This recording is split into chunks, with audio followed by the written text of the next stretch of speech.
You and I have known each other for quite a while now.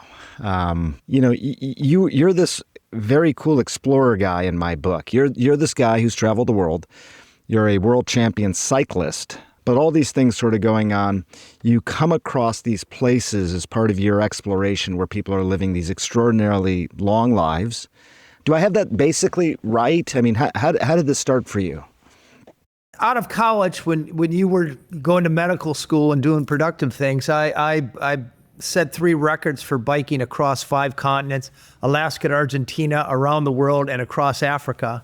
But my true impetus was an appetite for discovery, an appetite for exploration. And I decided, in the same way that you've had the epiphany that you wanted to take your talents and channel them into medicine and then sharing the insights with the masses, my sense of purpose is exploring, but not just for my own personal interest, but in a way that I can bring back something that's useful for others. And I was really interested in expeditions that would really help people live better. And longevity seemed to be the right idea. Now, actually, the first blue zone we found in Okinawa, Japan. Right. That was really the result of a World Health Organization finding that showed that those people enjoyed the longest disability-free life expectancy in the world. I said, that's a great mystery. And took a team there in 1999 and really just caught the bug. The first place called a blue zone, Gianni Pass, he does a very sophisticated analysis of population data. It starts with something called mortality rates. So he finds these places with unusually low mortality, which also means you have a much higher concentration of centenarians over time. And in those villages that reach a certain threshold, he put a blue dot on a map. And I've seen the map. It's just a map on a piece of paper. And there were so many blue dots in one area in Sardinia, an area called Ogliastra in the mountains, that he just started calling it the blue zone because of the blue cloud. And that's where the name comes from.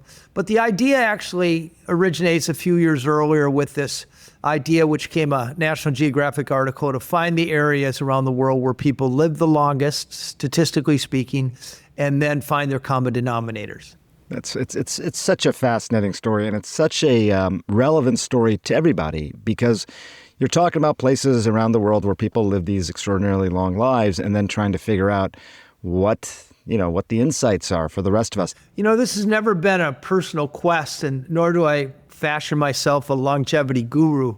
I like to think of myself as more a translator or a bridge to these cultures that really have a lot to offer us. I imagine it's got to impact the way you live, though. It does, yes. In terms of your diet choices, your activity choices, what are some examples of things that maybe you've changed over the last 20 years? I stopped eating meat because it's very clear the cultures of longevity are very low meat eaters. They're eating peasant food, really. So I've learned how to make peasant food taste good.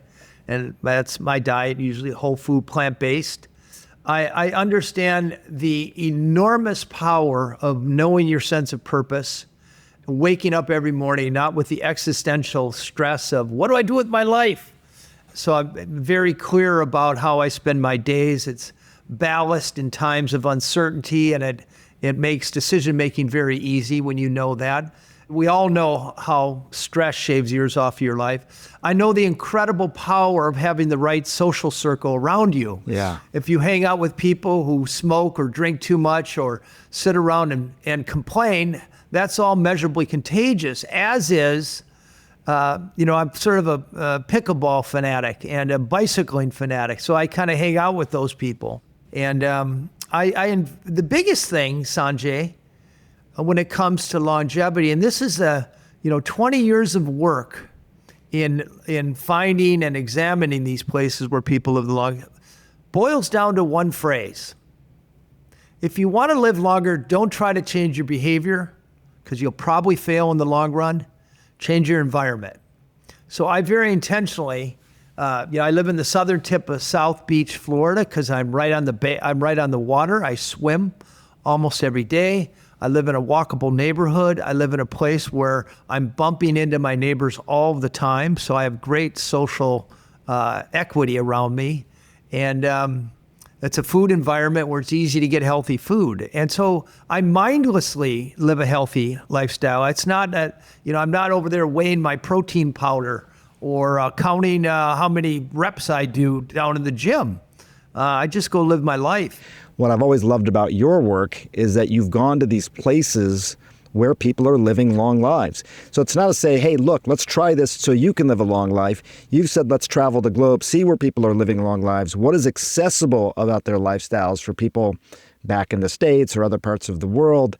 And maybe you learn and maybe you adopt those things. And that has always seemed very sensible to me. So I really appreciate that. And every time I talk to you, I just want to emphasize that for the audience because, again, I think most of the people listening are well-intentioned. They want to do right by their health. They want to do right by the health of their loved ones.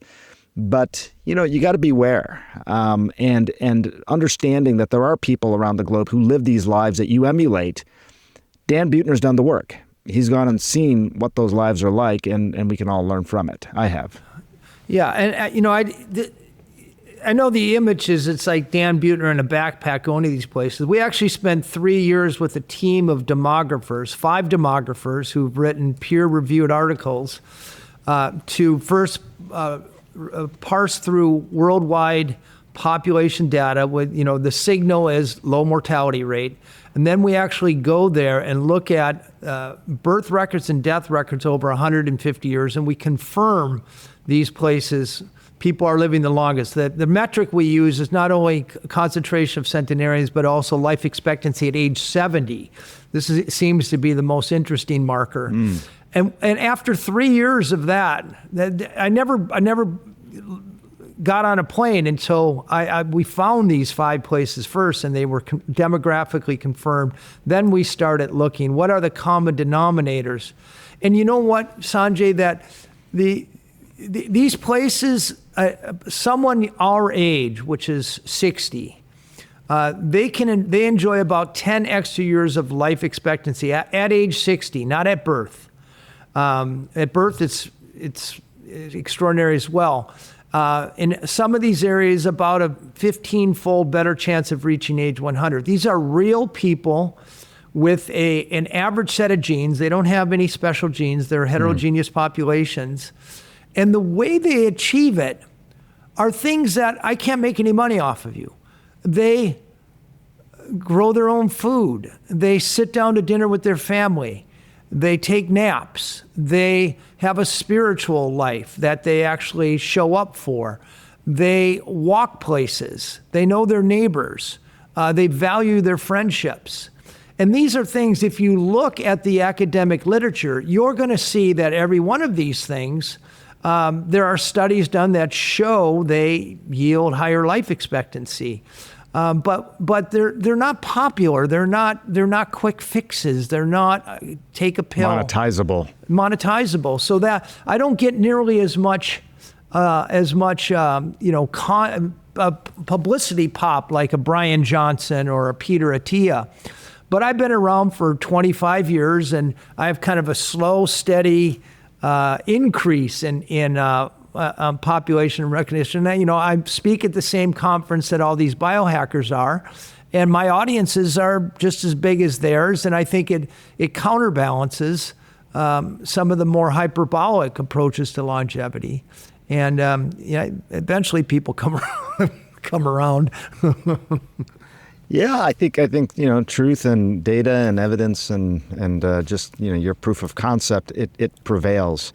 I want to talk mostly about your cookbooks, and my whole family loves you. My mom wanted me to ask you, and she read your original book, and then she read, as I mentioned, your most recent cookbook before this one. She's in her 80s, early 80s now, and she's a pretty healthy person. She doesn't take any meds. If she were to adopt many of these things, start doing the one-pot meals, things like that, how much benefit could she get now at age 80, do you think? 3 years of life expectancy. And that isn't just off the top of my head. That was a very good meta-analysis done out of Bergen, Norway, followed the equivalent of about 6 million people for 30 years and found that people who are eating the standard American diet can expect at age 80, 3 fewer years than somebody who's following largely a whole food plant-based diet. And and at 60, by the way, it's 6 years. And at 20, for a male, it's about 12 years. For a female, it's about 10 years. So these are very real, gold standard epidemiology that point very clearly to and they just reaffirm what I've observed in blue zones, but in a more concrete way. The last book that just came out, also New York Times bestseller, is called Blue Zone Kitchen One-Pot Meals. And I made that. We did not go back to the blue zones for those recipes. We took, because a lot of recipes aren't one pot in the blue zones. I teamed up with Johannes Eichstedt from Stanford in his AI lab, and we examined 675,000 recipes. And we isolated all the recipes with 100 or more 5-star reviews. So we knew that Americans love these recipes, and we analyzed them for the patterns. And we found that most of the most popular recipes in America follow one of 7 different patterns. And then we went around building, we kind of reverse engineered deliciousness. So we knew the ingredients of longevity, then we know the patterns or the palettes, the combinations Americans loved. And then I got one of the best recipe developers in America to work with me to, under these guidelines, build 100 recipes to live to 100. Did any of this surprise you? I mean, like in terms of what the top 5-star recipes were, like what we actually eat?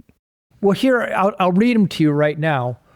So these are America's favorite tastes. Stir fries and curries, not so surprising. Tex-Mex flavors, not so surprising. Chilies and so much. Traditional Italian flavors, not so surprising. Cheese. Now that was a hard one. How do people like cheesy things? Well, it turns out with nutritional yeast and a few other ingredients, you can mimic the taste of cheese and the creaminess. You take cashews, you soak them for a while, you put them in a Vitamix, it creates something virtually indistinguishable from whipping cream. And you mix that with brewer's yeast and you get something that tastes like a cheese, and you can make a mac and cheese out of them. Another very interesting, very surprising combination, broccoli and mushrooms. Now, the Tex-Mex, but broccolis and mushrooms. Lemon and herbs, that's something that the Greeks give us, this combination of lemon and herbs. And then an overall kind of rule to make people love a food is to make them spiky. People like sort of intensities of sensations. The best example is an Oreo. In Oreo, the outer part is a little bit bitter, the cacao, that dark chocolate, and crunchy. And the inside is soft and sweet and comforting. And it turns out Americans love that. They call it high tension foods, that crunch and that ooze. So, we created something called the Three Sisters pot pie, which has beans in there, squash, which is a little bit crunchy, but then we put it in a pie, a soft, comforting, savory filling, but then that wonderfully homey pie crust on the outside. So created that tension the book is selling fantastically well. How much did you use things like AI to help? Because if you have these patterns of palate preference, as you outlined, and you want to create the one pot meal, can you get big platforms like AI to just do this for you, or what did you do? Well, we used a Stanford AI lab that we actually used them. The terminology, we scraped the recipes and then we analyzed them.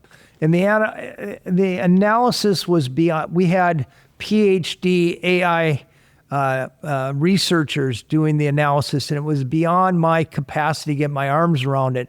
But I could understand the outcome.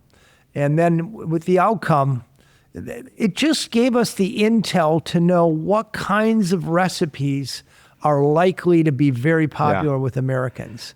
Yes, we fantastic. It was kind of a marriage between the AI and the traditional in a way, that honored tradition and honored these recipes of longevity, or at least these ingredients of longevity, in a way Americans would eat them.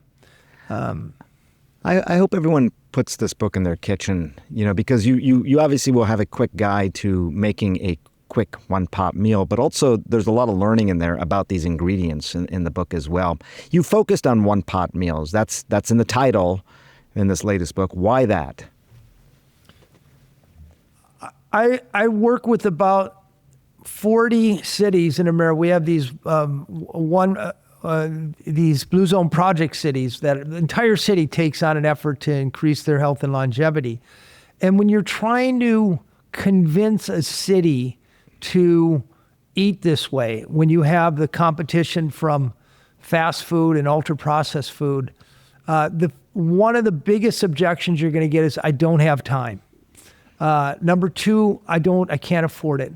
Number three, I don't know how to do it. And number four, I don't think it'll be delicious. So the idea of one pot, everybody's got a pot. And if they don't have a pot, I suggest getting an Instapot. I have nothing to do with the company, but it's just a quick way to make food. And so I started with this criteria that every recipe had to take less than 20 minutes to combine. It had to cost less than $3 a serving. And it had to be maniacally delicious. And I think we checked all those boxes. And I really believe we are not going to turn around the obesity epidemic in the country. About 75% of us are overweight or obese until we start cooking at home. Because every time we go out to eat, we consume an extra 300 calories. Those calories tend to be laden with sodium, added sugars, ultra-processed food. At home, we can control the ingredients. As long as you can give people the hardware and the software in an affordable, fast way, I believe we can get people back in the kitchen, creating real health for their families.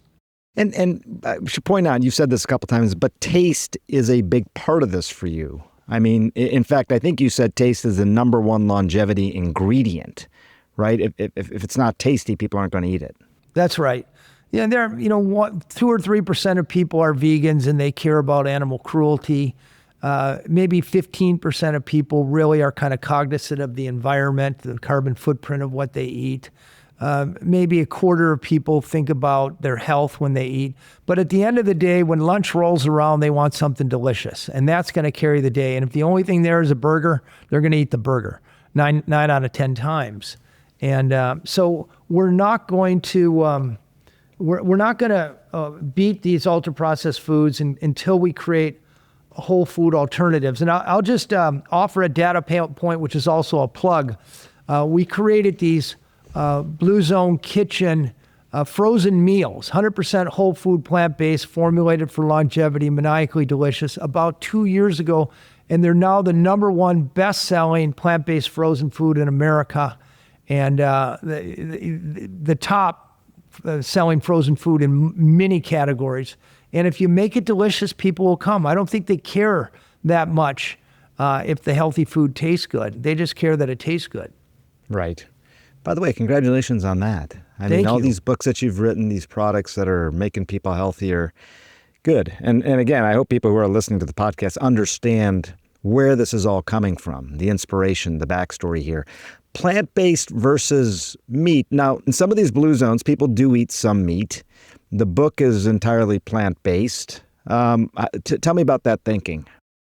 Well, people in Blue Zones do eat meat, except for the Seventh-day Adventists in Loma Linda are mostly vegetarian. But it's the quantity. Walter Willett put it best. We don't know meat is a lot like radiation. We know that a lot will kill you, but we don't know the safe level. Americans eat about 220 to 240 pounds of meat per year. And there's just no question that's driving cancers of the GI tract, cardiovascular disease, and even type 2 diabetes. In blue zones, they're consuming less than a tenth of that, about 20 pounds a year of meat. And meat is a celebratory food. I personally don't believe there's anything wrong with eating meat once a week or something. That's what people in the blue zones do. But when it's bacon for breakfast, a burger for lunch, and a pork chop for dinner, that's when you start getting in trouble. A lot of focus on protein nowadays, and you mentioned Peter Attia's name earlier. I've talked to Peter about this. So he says, people should be getting a gram of protein per pound of body weight. Other people have said per kilo of body weight, which would be roughly half the number. How do you think about that, and how do you counterbalance that with fiber? Because you talk a lot about fiber. I don't think we as a society eat enough fiber, protein, fiber. What's your thinking on that? Well, beans cover both of it. I mean, I'm no longer a vegan, but I lived among vegans for about 10 years. Very healthy Olympic level athletes, bodybuilders that never ate a piece of meat. So you can get all the protein you need from plant-based sources. And by the way, you also get your fiber. And that's what we should be focusing on. That's why I wrote these books to be 100% whole food plant-based, because you're also going to get your fiber, and you're going to get your phytonutrients and your antioxidants that you don't get from meat, eggs, or cheese. And so protein's a tough thing. Blue zones, the diets were, I wouldn't say low protein, but certainly medium protein.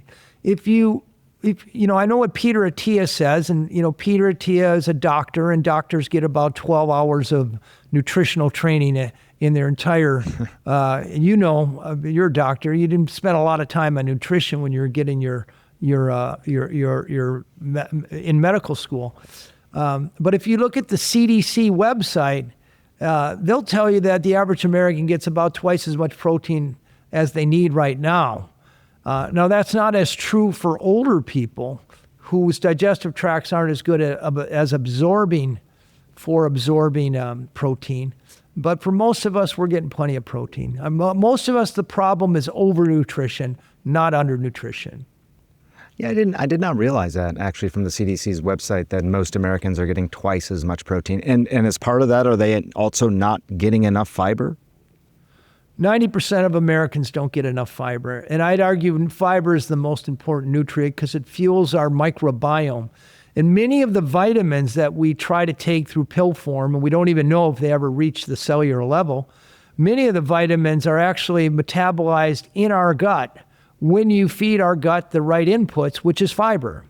The healthy bacteria in our gut consume one and only one thing, the healthy fiber, the healthy bacteria, and that's fiber. And we're not feeding our gut, and as a result, we have more inflammation, and our immune systems don't work as well, and we don't get the precursors to the feel-good hormones like serotonin and oxytocin. And people don't realize you make more serotonin in your gut. You have more serotonin in your gut than in your brain. And so the idea that mood is so associated with our diet. We think about food for all the good things it can do for us in terms of nourishing us, but in terms of our mental health, the idea that what you eat can have a significant and pretty quick impact on your mental health is something to keep in mind as well. So serotonin stores getting sort of mobilized. I don't think it's a coincidence that at the same time our grocery stores fill with about 70% processed or ultra-processed food, anxiety rates have about doubled since 2011. So right. I believe there's a very strong connection. And by the way, the anxiety and depression levels in blue zones are about a quarter that of the U.S. general population. Yeah, and they're obviously associated. Which came first is hard to know sometimes. You eat a healthy diet and you have lower rates of depression, anxiety. If you're someone who doesn't have a lot of depression, anxiety, maybe people eat a lot to self-soothe, I feel. Yeah. The comfort foods. And are they treating their depression and anxiety? Is that who knows which came first? Well, marketers want us to believe there's a silver bullet for our health and our longevity. That's what fuels these business plans. But in blue zones, it's the same cluster of 5 things. People are largely eating a whole food, plant-based diet. They're moving naturally or unconsciously about once every 20 minutes, the equivalent of about 10,000 steps. Their lives are underpinned with purpose. They tend to pay a lot of attention to the people that they surround themselves with, and they live in places where the healthy choice is the easy choice. And it's not one thing, it's the mutually supporting cluster of things that keep people doing the right things and avoiding the wrong things so they're not developing type 2 diabetes, unnecessary cardiovascular disease, probably 40% of cancers, and dementia. And the result is an extra 10 to 12 good years of life. And, I'll take that recipe all day long, but it's not a silver bullet, it's silver buckshot. Love it. Another one, another Dan Buettnerism. So tell me about your day today in terms of your diet, your activity. What is or just tell me about a typical Dan Buettner day. Well, I'll tell you about today. I woke up and I go to my local, I bicycle to my local coffee shop, the Umbria Coffee Shop here in South Beach. And you like coffee? You're a coffee drinker? I'm a big believer in coffee. I think it's one of the few indulgences we can enjoy with impunity. Black coffee. Oh, wow. Yeah. How many? Do you have a few cups a day, or how much do you drink? I get one large cup, and I dilute it 50%. So I'm kind of a cheapskate. I'll buy the cup of coffee and a cup of hot water, and I'll mix the two. And so then I got a hot beverage for the next two hours, but it's only one cup of coffee. But, as you know, coffee is associated with lower rates of Parkinson's disease, lower rates of diabetes. It's full of antioxidants. It actually has fiber in it, for your gut. So I believe coffee is probably a longevity beverage. So you bike to the coffee shop, you buy your cup of coffee that you're sort of sipping, drinking on for a couple of hours. Yes, I'm writing another book now. I came back to talk to you. Right after this, I have once a week, I make an enormous pot of Sardinian minestrone, a recipe I got from the longest lived family in the world. It's got 3 types of beans and a half a dozen vegetables and herbs, and finish it with extra virgin olive oil. I start my day every day with that about 11 o'clock. And I try to make that one of 2 meals. Then I have a regular dinner. I'm a big believer in not snacking between meals. I think snacking between meals is a mistake, even at quote unquote healthy. And I will. I have a lunch set up with a friend. I'll take a nap. I take a 15-minute nap every day, and I'll work for a couple more hours. I exercise late in the afternoon. My body. I'll do something every day that I love. I'm fanatic about some kind of fun exercise every day. Pickleball, I'll go swim in the ocean. I'll go ride my bike on the beach. I lift weights. I lift weights with a friend once in a while. And then every night I go out to dinner with friends. And your dinner tonight, for example, I mean, if you're going out, are you able to find meals that keep you on the program? Oh, yeah. Yeah. I eat fish now. So I'm a pescatarian. And I eat fish and vegetables. So a couple times a week I'll have a little bit of fish, but mostly I'm plant-based. And I know all the good ones here in South Beach. If you come visit me, Sanjay, I'll take you to really good. I love it. I will. I mean, I'm jealous looking at your backdrop there. But again, just to reiterate, you're having this minestrone soup, came from one of the world's most long-lived families. You'll have some fish tonight for dinner. You're having lunch with a friend. You're not going to snack in between. That's enough for you? That's enough protein, fiber, everything that we've been talking about? Well, I have an enormous bowl of minestrone. It's full of beans, by the way. It's got as much protein as 2 eggs in there, and even though they're not eggs, and I get more than half my fiber from my enormous bowl of minestrone. It's really a longevity cocktail. There's about 13 or 14 different things in there.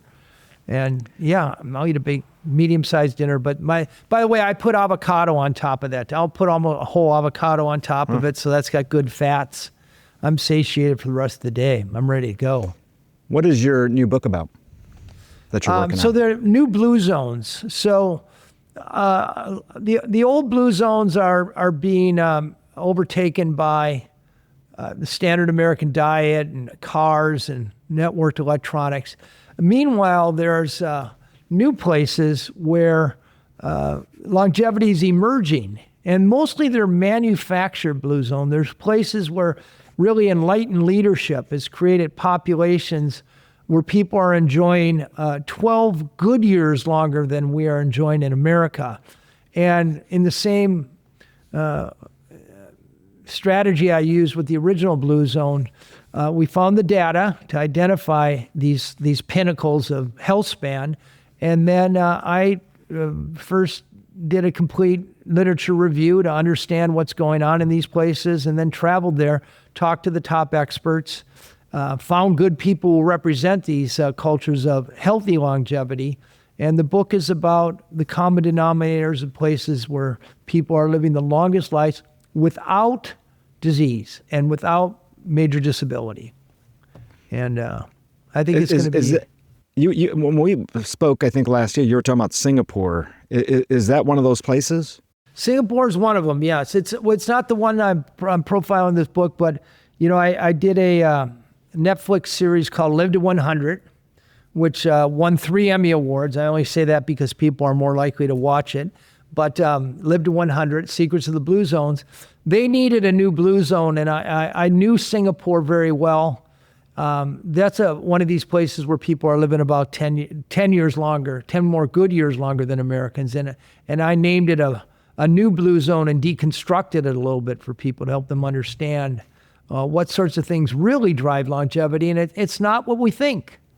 I am really just honored that you join us on the podcast. The book, this is a book that everyone should have in their kitchen. You just have it because you can quickly pull it out as a reference, and you can pick out a meal. It takes 20 minutes, $3 a serving, but it comes from all the topics, all the learnings from a guy who has traveled the world, really developing these things. So we're all better because of it. So thank you, Dan. Thanks for joining us. It's an honor, Sanjay. And for all the people listening, thank you very much. I hope to see you all when you're 100. Love it. I'll be there with you. Thank you, sir.